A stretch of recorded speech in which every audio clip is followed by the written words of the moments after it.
আপনার বাড়িতে অথবা আপনার দোকানে রাত্রে যদি কোনো চোর এসে চুরি করে, তাহলে সেই চোর আপনার বাড়ি অথবা আপনার দোকান থেকে পালিয়ে যাওয়ার রাস্তা খুঁজে পাবে না এবং সেই চোর কিছুক্ষণের মধ্যেই গভীর ঘুমে আচ্ছন্ন হয়ে যাবে, যতক্ষণ না পর্যন্ত সেই চোর আপনার বাড়ি অথবা আপনার দোকান থেকে চুরি করা জিনিস আপনার হাতে ফেরত দেবে না, ততক্ষণ পর্যন্ত সে আপনার বাড়ি অথবা দোকান থেকে বেরোনোর কোনো রাস্তা খুঁজে পাবে না।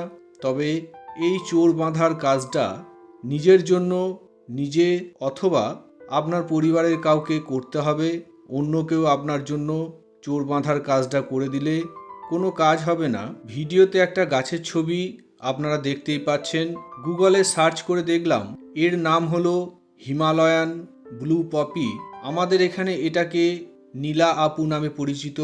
আপনারা একটা গাছ পাহাড় থেকে অথবা নার্সারি থেকে সংগ্রহ করে কালো পাথরের পাত্রে গাছটাকে লাগিয়ে আপনার বাড়িতে অথবা দোকানের ছায়াযুক্ত ঠান্ডা জায়গায় রেখে দেবেন। প্রতিদিন ত্রিসন্ধ্যার সময় এই মন্ত্রটা মনে মনে 3 বার পাঠ করে ছোট্ট এক টুকরো বরফ ওই গাছের পাত্রে দিতে হবে।